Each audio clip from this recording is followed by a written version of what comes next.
দেখুন মমতার আরেকটা ভণ্ডামি নিয়ে আজকে সন্ময় স্পিক্সে আপনাদের কাছে এলাম। মমতা বন্দ্যোপাধ্যায় মানেই ভণ্ডামি, মমতা বন্দ্যোপাধ্যায় মানেই মিথ্যাচার এবং মমতা বন্দ্যোপাধ্যায় মানেই মানুষকে বিভ্রান্ত করে ভোটটাকে কোনোভাবে টেনে নিয়ে আসা। হকার উচ্ছেদ নিয়ে মমতা বন্দ্যোপাধ্যায় কী করেছেন সেই ইতিহাস আপনারা জানেন। আজকে সেই নিয়ে এলাম সন্ময় স্পিক্সে আপনাদের জন্য, আপনাদের ভাবনার জন্য। একটু ভালো করে ভেবে দেখুন, হকার উচ্ছেদ দিয়ে পরপর ৩-৪ দিন বুলডোজার চালিয়ে ধুমধাম বিভিন্ন এলাকা পরিষ্কার করে দেওয়ার চেষ্টা করা হলো। দিয়ে যখন হকাররা খেপে উঠল তখন মমতা বন্দ্যোপাধ্যায়ের সংবিধানে উচ্ছেদ কথাটা নেই বললেন বাংলার মনীষী, কলকাতার মনীষী ববি হাকিম। তারপর মমতা বন্দ্যোপাধ্যায় হকারদের নিয়ে একটা লোক দেখানো মিটিং করলেন নবান্নে এবং সেই মিটিংয়ে লাইভ টেলিকাস্ট হলো কি হলো না মনে নেই। সেখান থেকে বেরিয়ে আমরা যা শুনলাম শেষ পর্যন্ত বোধহয় লাইভ টেলিকাস্ট হয়েছিল যে আপাতত 1 মাস রিভিউয়ের জন্য বা 3 মাস রিভিউয়ের জন্য টাইম দেওয়া হলো, যে আমি এটা কমিটি করে দিলাম ববি হাকিম অমুক অমুক অমুক অমুক, আর তোমরা সবাই দেখবে আপাতত এই টাইমের মধ্যে রিভিউ করে এখন উচ্ছেদ বন্ধ থাকবে। আপাতত উচ্ছেদ বন্ধ থাকবে, ঠিক এই ল্যাঙ্গুয়েজটা আমি শুনেছিলাম। আপাতত এই হকারদের রিহ্যাবিলিটেট করা, সরানো বা যাই হোক সেটাকে আমরা উচ্ছেদ বলছি, সেটাকে সরানোর কাজটাকে, প্রক্রিয়াটাকে পুরোটা বন্ধ থাকবে।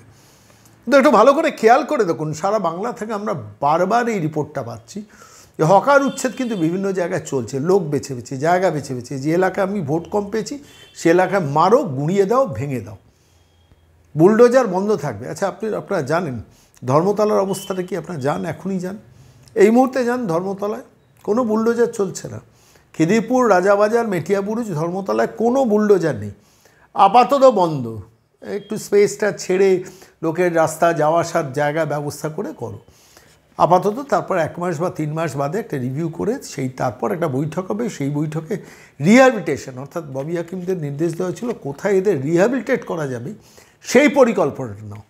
আমি আজকে এই মুহূর্তে দাঁড়িয়ে আপনাদের সামনে একটা ছবি নিয়ে আসবো, যে ছবিটা ভদ্রলোকের নাম অশ্বনী মুখোপাধ্যায়, বারাসাত পুরসভার তিনি চেয়ারম্যান।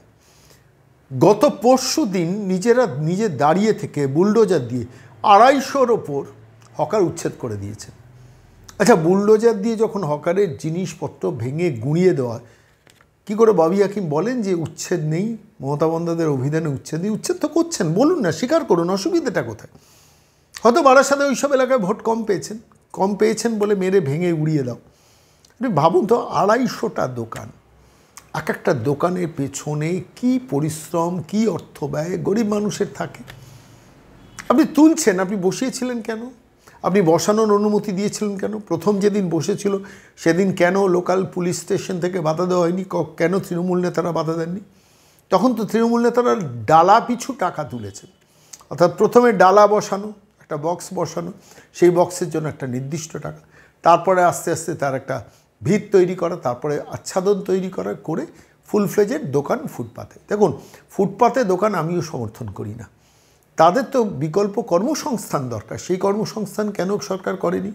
সরকারি পদ 5.5 লক্ষ সরকারি পদ অবলুপ্ত, সমস্ত সরকারি অফিসগুলোতে কন্ট্রাকচুয়াল, 55 লক্ষ পরিযায়ী শ্রমিক বাংলার বাইরে, যারা বাংলায় রয়েছে কম পড়াশোনা জানা, সেই মানুষগুলো শেষ পর্যন্ত কী করবেন? পরিবার নিয়ে বসে পড়ছেন রাস্তায়, ফুটপাতে যে কোনোভাবে জিনিসপত্র বিক্রি করে। তাদের তুমি রিহ্যাবিলিটেট করো। ধরো একটা নির্দিষ্ট জোনে যদি 250 হকার থাকে, সেই 250 হকারের জন্য একটা হকার জোন তৈরি করো। যেগুলো আনইউটিলাইজ জমি আছে সেখানে একটা বিল্ডিং তৈরি করে দাও, সেই বিল্ডিংয়ে হকার জোন করে হকার মার্কেট করে দাও, যেটা বাম আমলে একটা সময় নির্দিষ্ট নীতি হয়েছিল যে হকার জোনের জন্য একটা আলাদা জমি চিহ্নিত করে মার্কেট করা। ধরুন হাতিবাগান অঞ্চল, আমি আপনাদের বলি, হাতিবাগানে কত হকার্স, মানে হাতিবাগানে যে মার্কেট টার্কেট আছে সেখানে বিস্তীর্ণ পুরনো বাড়ি আছে, বাড়ি অধিগ্রহণ করে পিপিপি মডেলে যাও, 3টে তলা, সমস্ত ওই হাতিবাগান অঞ্চলের একদম শ্যামবাজার থেকে হাতিবাগান অঞ্চলের সমস্ত হকারদের রিহ্যাবিলিটেট করো, বাকি ওপরে 3টে তলা পিপিপি মডেলে বিক্রি করে দাও, প্রাইভেট ওনারশিপকে দিয়ে দাও। করা যেত, করেননি, কিচ্ছু করেনি। অতীন ঘোষও করেনি, ববি হাকিমও করেনি, শোভন চট্টোপাধ্যায় করেনি, মমতা বন্দ্যোপাধ্যায়ের ভাবনাতে চিন্তাতেই আসেনি। ফলত আলটিমেটলি যা হয়েছে, মানুষ ফুটপাতে বসছে, ফুটপাতের পর মেন রোডে পিচ রাস্তাতেও তারা প্রসার করেছে। আপনি হাতিবাগান অঞ্চলে যান, গেলেই দেখতে পাবেন। আপনি ধর্মতলা অঞ্চলে যান, ধর্মতলাতে কিন্তু কোনো বুলডোজার চলেনি, কিন্তু বারাসাতে বুলডোজার চল, লুকিয়ে লুকিয়ে বারাসাতে বুলডোজার চলছে, মেন স্ট্রিম মিডিয়া কভার করছে না। বড় বড় ইলেকট্রনিক্স মাধ্যম বারাসাতে যখন বুলডোজার নিয়ে চেয়ারম্যান ঘুরছে, তখন মেন স্ট্রিম ইলেকট্রনিক্স মিডিয়া সেটা সম্প্রচার করছে না। এমনকি মেন বড় সংবাদপত্রগুলোতেও প্রথম পাতায় তার ছবি নেই। খুব ছোট একটা সংবাদপত্রে ছবিটাগুলো বেরিয়েছে। এবং ঘটনা কি, স্পর্ধাটা চিন্তা করুন। বারাসাত পুরসভার চেয়ারম্যান অশ্বনী মুখোপাধ্যায় তিনি তার ফেসবুকে দীর্ঘ সব ছবি ছাপিয়েছেন, কীভাবে বুলডোজার নিয়ে একটার পর একটা দোকান ভেঙে দিচ্ছেন। একটা দোকান যখন নির্মাণের সময়, সেই সময় আপনি বাধা দিতেন, আপনি আটকাতেন যে না এখানে বসা যাবে না। যেমন নবান্নের সামনে বসতে গেলে নবান্ন আটকাবে, রাইটার্স বিল্ডিংসের সামনে বসতে গেলে সেখানে পুলিশ আটকাবে। যাতে এইসব অঞ্চলগুলোতে আটকানো হয়নি কেন? যখন রাস্তার উপর ফুটপাতের উপর বসছে তখন আটকানো যেত না? তখন যদি না আটকানো যেত, তাহলে যে মানুষটি ওই ফুটপাতের ওপর হাজার হাজার টাকা খরচা করে একটা দোকানঘর কোনোভাবে তৈরি করেছেন, আজকে সেইগুলো বুলডোজার দিয়ে ভাঙা হচ্ছে, তাহলে সেই সম্পদটা তার নষ্ট হতো। এই গরিব মানুষ কিন্তু তৃণমূলকে ভোট দিয়েছেন। এই গরিব মানুষের স্ত্রী 1000 টাকা লক্ষ্মীর ভাণ্ডারের জন্য তৃণমূলকে ভোট দিয়েছেন।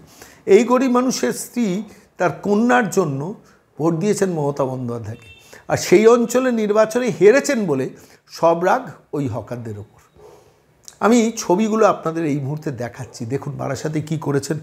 বারাসাত হাটকোলা থেকে হরিতলা মোড় থেকে বারাসাত স্টেশন পর্যন্ত 250 হকার, তৃণমূল কংগ্রেসের যিনি ওখানকার এমপি আছেন, মাফ করবেন, তৃণমূল কংগ্রেসের যিনি বারাসাত পুরসভার চেয়ারম্যান অশ্বনী মুখোপাধ্যায়, তিনি তার ওই চেয়ারম্যান ইন কাউন্সিল পার্ষদদের সঙ্গে নিয়ে গিয়ে বুলডোজার নিয়ে, পেছনে পুলিশ প্রোটেকশন নিয়ে গরিব মানুষের ঘর কিভাবে ভাঙলেন। তাহলে মমতা বন্দ্যোপাধ্যায় বললেন কেন রিভিউয়ের জন্য 1 মাস বন্ধ না 3 মাস বন্ধ?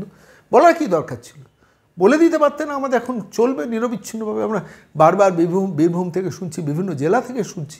ছবি পাঠাবেন আপনারা আমাদের বাংলার দফতরে, আমরা নিশ্চয়ই সেগুলো নিয়ে কভার করবো। কিন্তু এই ছবিগুলো দেখছিলাম, শিউরে উঠছিলাম। মমতা বন্দ্যোপাধ্যায়ের ভণ্ডামির একটা এপিসোড এটা। আমি সেই জন্য আপনাদের কাছে দেখালাম যে দেখুন, ভালো করে ভেবে দেখুন যে এখানে হকার উচ্ছেদ বন্ধ বলে, উচ্ছেদ কথাটা মমতা বন্দ্যোপাধ্যায়ের সংবিধানে নেই। কে বলছেন? ববি হাকিম, মনে আছে? দ্বিতীয়ত মমতা বন্দ্যোপাধ্যায় বললেন 1 মাস না 3 মাস রিভিউ হবে, কোথায় রিহ্যাবিলিটেট করা হবে তার ব্যবস্থা করবে। তার আগে আপনি পেটে লাথি মারলেন। আপনি বসিয়েছিলেন কেন? আপনি এদের কাছ থেকে তো তৃণমূল নেতারা তোলা তোলেন, এদের কাছ থেকে তো পুলিশ তোলা তোলে। আর সেইটাকে ভাঙার জন্য বুলডোজার ব্যবহার করছেন, যখন আপনি হকার উচ্ছেদটা বন্ধ রেখেছেন সেই সময় দাঁড়িয়ে। এই গরিব মানুষগুলো কাল বাদে পরশু সকালবেলা কী খাবে একবারও ভেবে দেখেছেন? আপনাকে হয়তো ভোটটা দেয়নি, আপনি অঙ্ক কষে দেখেছেন যে ওই 250টা জায়গায় আপনি ভোটটা ঠিকঠাক মতো পাননি, তাই বুলডোজার চালিয়ে দিলেন। কি নির্লজ্জের মতো একজন বারাসাত পুরসভার চেয়ারম্যান, দেখুন অশ্বনী মুখোপাধ্যায় ছবি তুলে ফেসবুকে ছাড়ছেন। জানেন যে মমতা বন্দ্যোপাধ্যায় বারণ করেছে, তার মানে মমতা বন্দ্যোপাধ্যায় বারণ করেনি।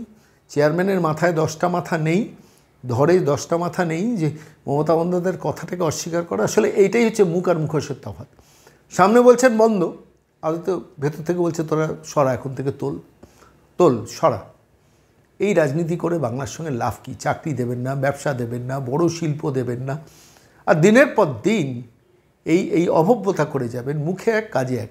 আমার কথা হচ্ছে, আপনি যদি মুখে বলতেন আমি এই প্রতিবেদন করতাম না। মমতা বন্দ্যোপাধ্যায় আপনাকে বলছি, আপনি যদি মুখে বলতেন না আমাদের অপারেশন চলবে সারা বঙ্গ জুড়ে, যতদিন না সব কিছু পরিষ্কার হয়, আমি এই প্রতিবেদন করতাম না। বিশ্বাস করুন, আপনার ঘোষিত নীতি আপনি করছেন। আমি প্রশ্ন করতাম যে আপনি বসিয়েছিলেন কেন? আমি প্রশ্ন করতাম তৃণমূল নেতারা তোলাবাজি করতো কেন? আমি প্রশ্ন করতাম যে পুলিশ এদের কাছ থেকে টাকা তুলতো কেন? কিন্তু আমি বলতাম না যে আপনি মুখে বলছেন বন্ধ আর কাজে আপনার চেয়ারম্যান এই কাজ করছেন।